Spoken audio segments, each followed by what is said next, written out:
Welcome once again. Students, we have said it several times, umpteen times, that LearnRight was established mainly because of you. We thought about how you could study in a more simple and enjoyable way. Science is sometimes a bit difficult for many people and therefore they run away from it. But those of us who have studied science think that it is quite simple and should be able to be read by any student. And so we are in the business of making science very, very simple to you. Today in chemistry, remember that we have been studying what we call bonding, chemical bonding, the force of attraction that holds so many things in nature together. And in fact, the attraction which in chemistry we call bonding, the basis of which there is existence, is what we are studying now. In our last or previous videos, we have looked at the general knowledge on bonding when we said that bonding has, we have two main types of bonding, being the interatomic or intramolecular bonding and then the intermolecular bonding. The bond that holds various atoms together in one molecule or a substance, which is called the interatomic or the intramolecular. And then we have the bond that holds various moles or quantities of the same substance together, which we call the intermolecular forces. We are still dealing with the first type of bond, the intramolecular or the interatomic bonds. And with that we said we have three main types. We have the ionic bond, which we have treated. We have the metallic bond, which we have also treated. And today we are going to concentrate on the third major type of bonds, covalent bonds. But before I go on to that, I just want us to recap what we studied the last time under metallic bonding. We look at the physical properties of metallic bonds. And don't forget that in the physical properties, we said metals have high density because the various atoms are closely packed together. We said metals have very high melting and boiling points because of the strong electrostatic force of attraction between the positive metal centers and the delocalized electrons that are in constant motion around the positive centers. We also said that metals are malleable, which means that they can be pushed into different shapes, okay? And then they are also ductile, which means they can also be drawn into wires because of the fact that the positive metal centers and the electrons, when force is applied, can move or roll over each other and realign themselves and regroup. And so you can get different shapes. We also said that they are lustrous. Lustrous means that they have shiny surfaces. I think that in the last lecture, I didn't have the opportunity of telling you the reason why. It is also due to mainly the electrons that are in constant motion around the positive centers. You know, the valence electrons in metals do not exist in the orbitals. They do not exist in the orbitals or in the shells. They are delocalized. They are in constant motion. So as they move around, when light is thrown onto it, the electrons move in certain wavelengths, okay? They oscillate. And so when they oscillate, this oscillation is such that it prevents any light from entering into the metal and reflects all this light. And when the reflection occurs, of course, the reflected light comes back to the eye for it to see it as shining. As we are speaking to you now, I'm in this lecture theater with a lot of lights here, and so I see this metal as shining. If I close all the lights here, do you think I'll see it as shining? I may not even see the metal that I'm holding. The metal will not come to me, to my eyes. I mean, I will not see the shiny surfaces of this light. Why? Because there wouldn't be any light showing or being thrown on the metal. But because I'm in the presence of this light, all these lights here are being thrown on the metal. And the electrons in this metal, because of that oscillation, that constant movement, doesn't permit the light to penetrate, go through the metal, and reflects it back. And so when it is reflected back, I see it reflected back into my eyes, and I see the metal as shining or lustrous. This is the reason why most or almost all metals are shiny on the surfaces. So that is the summary or recap of what we studied under metallic bonding. Today, our focus is going to be on covalent bonding. And as usual, we are going to discuss covalent bonding on the 5 focus points. Remember, the 5 focus points. We said we want to look at the nature and formation of the bond. The nature meaning that the definition of it and how it is formed, the nature and formation. We'll look at the intermolecular forces that exist between the various covalent molecules.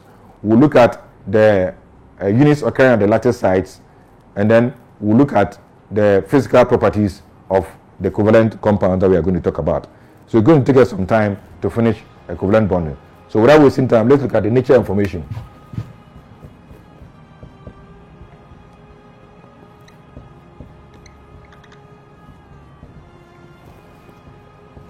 So that is A.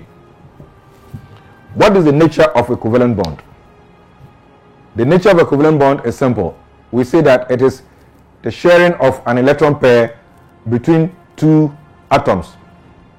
The sharing of an electron pair between two atoms such that the two atoms will assume the duplet or the octet configuration.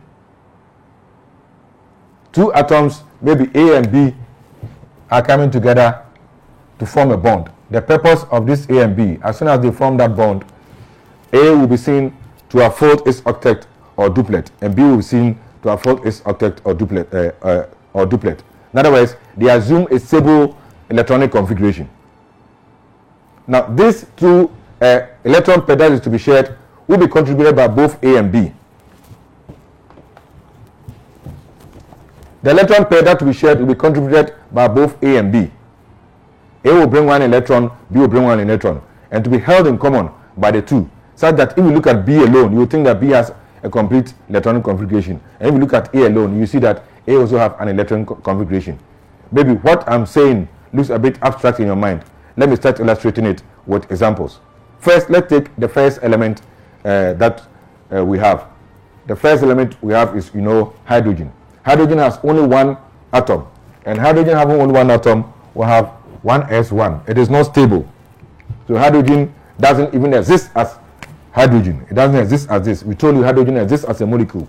It exists in nature as H2, which means that two hydrogen atoms have come together to form that hydrogen molecule. And that is the nature in which you can find hydrogen on Earth. How does the hydrogen molecule, how is it formed? It is simple. The first hydrogen atom will have S1 electron,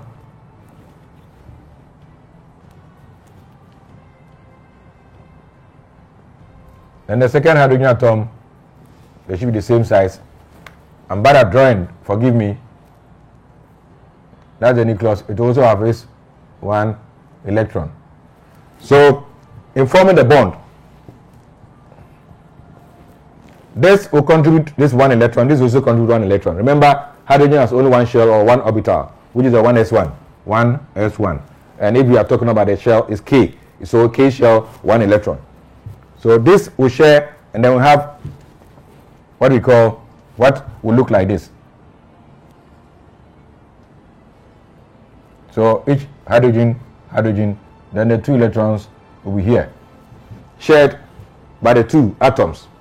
But don't forget that here we'll have the proton here, okay? We'll have the proton here, which will be plus. That will still be holding, it will hold this one. Okay? That is the contribution that this one sent. It will still be holding this. And that one too, its proton will be there, plus, and it will also be still be holding this. So it will look as if this one is coming to this, and this one will also look as if it is belonging to this. So you have the protons hold on to their electrons. One. But if you look at these two here, when you are now looking at the configuration, this hydrogen will seem to be having the two electrons, and this hydrogen also seem to be having the two electrons, and that will make it happy. So by this sharing, this hydrogen atom here has completed its duplet state. It has become 1s2, completing the K shell. Now very, very stable and happy. This hydrogen also assumes the same state. And so here, or this would then be seen as H2. And in simple terms, we represent it as this bond. This sharing here is what is rendered by this dash. Or some books will say, we'll write it this way, H cross cross H. So that the two electrons will be here. Or they could even still be bullets. They could still be bullets like this. But in simple terms, in chemistry, we use an electron pair being shared. We use this dash to represent that electron pair. So that we now have this. This is what is now common. You find this very common in almost all books. The dash representing the two electrons. So that is the bond being shared by these hydrogen atoms. And that bond there is a representation of the 2 electrons that were contributed each by hydrogen and then the next hydrogen. So that is covalent bonding. We say it is the sharing of an electron pair between 2 atoms that form the bond. Between 2 atoms that form the bond. And this bond is what we are seeing here now. So that's the first example. If I want to show you another example, I'll use maybe HCl.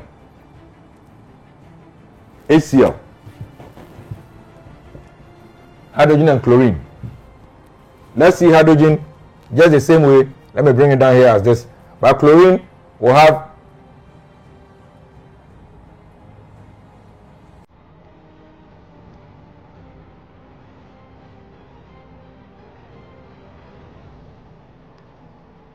two electrons there.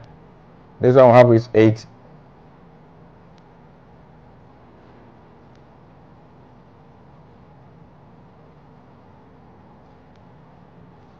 And then we have 7 electrons here.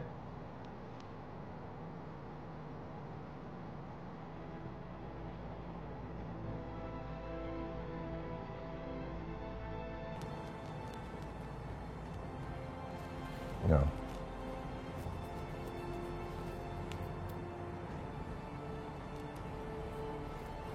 It's more than the 7.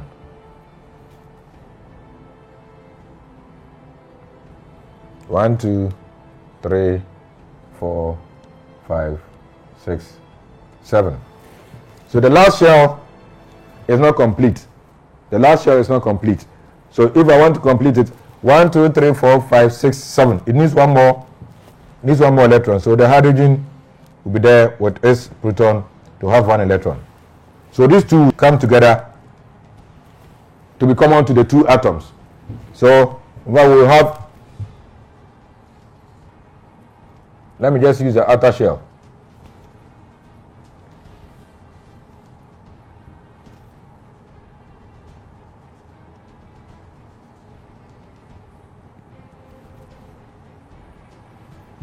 So we have the 2 electrons there. The protons will be there. And then the protons will be here. Here, this proton, of course, remember that it will have its 17 protons. Okay, because of the 17 electrons. So I'm looking at only the last shell. This last shell. Let's assume that these inner shells are still there. So I'm looking at the last shell because bonding occurs only in the last shell, in the valence shell. So the 2 electrons here, one contributed by hydrogen, the next contributed by chlorine. Chlorine is 17. And hydrogen, of course, is 1. So it has contributed its 1 electron. Chlorine is also contributing 1 electron. But in the outside of this, we still have our 6 electrons.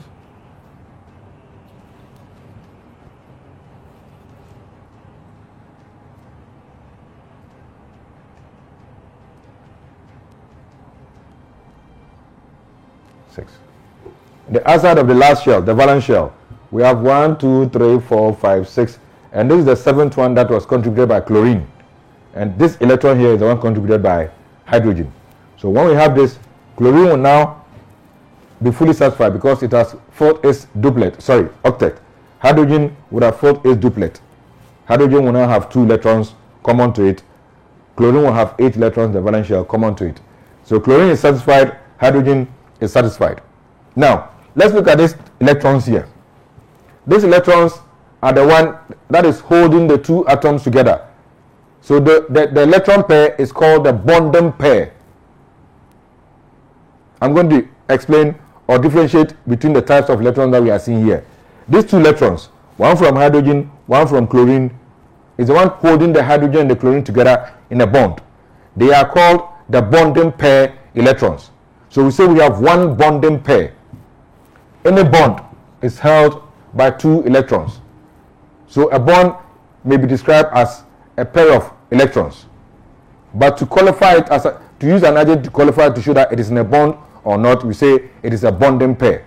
So these electrons here are called a bonding pair electrons. Hydrogen doesn't have any more electrons in its outer shell or the valence shell or orbital, but chlorine does. So these electrons here are not taking part in the bond. They are not taking part in the bond. So they are called what? We can give them several names. One is non-bonding electrons.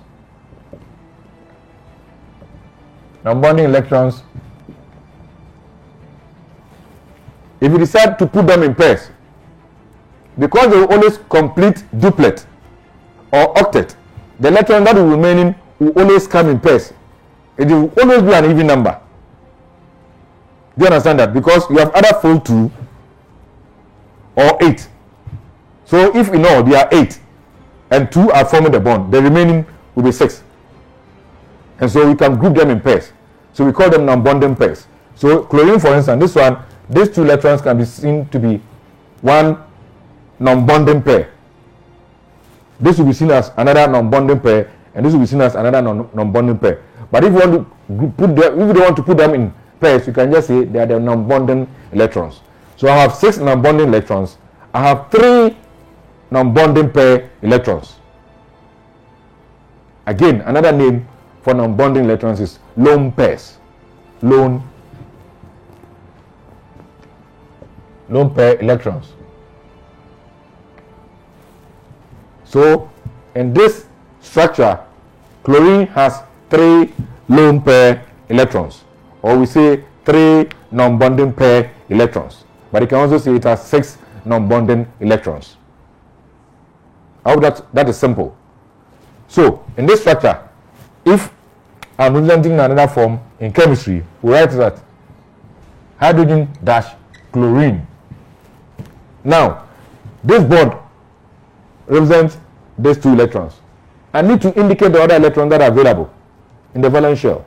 So with chlorine, because they have 6 electrons, and I'm saying that we always have to group them in pairs, we will put the first pair here, the next pair here, and then another pair there.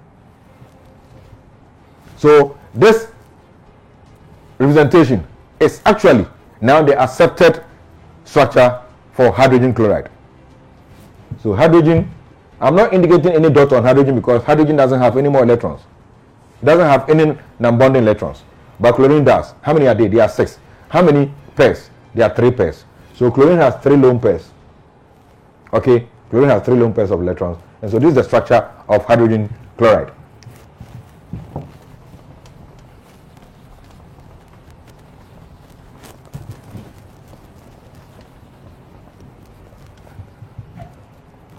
So I've illustrated with these 2 examples. We can still go on and illustrate with some more examples. Chlorine can come together. We can have this. Remember that chlorine as this chlorine molecule. How is it shown this way? The bond is Cl-Cl, and then I can indicate dot here, dot there, because I know that when they form the bond, they will still have 3 bonding pairs. Let's see it. Chlorine it's just like this one. It's just like this chlorine atom here. So here, if I have this, my chlorine 17 is here. Let me just take off this for the sake of time. That is the outer electron. Let's assume that the inner ones are still there. This one has 8, that one has 2 electrons. Another one will come, the next chlorine would have been here with 8 and then 2. So the outer one, this will also be 7. 1, 2, 3, 4, 5, 6, 7. Why? Because chlorine 17 has the 1s2, 2s2, 2p6, 3s2, 3p5. This is using the detailed electronic configuration. 3s2, 3p5 will let you know that we have 7 electrons in the atmosphere. 1, 2, 3, 4, 5, 6, 7. Or better still, if you are using the shell system, you have to say that K2, okay, K2, L2, and then K2, L8, M7. Okay, so that is the structure of the outer one. So this and this will come together, and they will both donate 1 electron.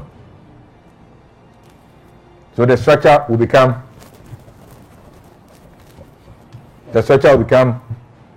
considering only the atomic shell,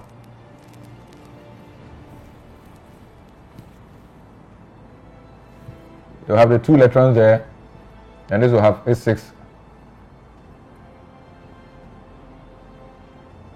1, 2, 3, 4, 5, 6.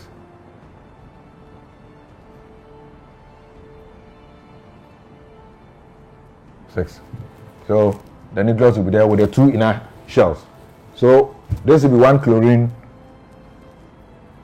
That's 1 chlorine, another chlorine on the outer shell. So we have this electron that will be held by the nucleus. That electron will also be held by the nucleus, but it will look as if they are all sharing. Okay. So if they are sharing, we have these 2 electrons here common to this, meaning that it is going to it is completing its octet. 1, 2, 3, 4, 5, 6, 7, 8. When you come to this chlorine, 1, 2, 3, 4, 5, 6, 7, 8. They are all stable now, configuration. They have stable configuration and they are happy. Now, so if you have this and we come to the structure is what I'm giving there as chlorine dash chlorine with 3 lone pairs of electrons on each of them.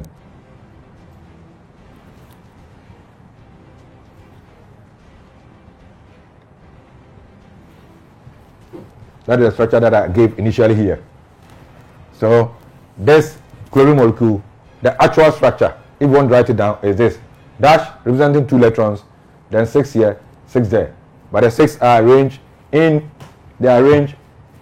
pairs. So these are called the lone pair electrons, and that dash there is the bonding pair electron.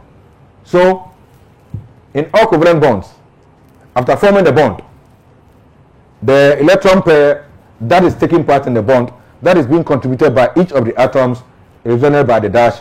So every 1 dash represents 2 electrons, a pair of electrons. If I add another dash, I get another pair of electrons. Now, let me show some examples.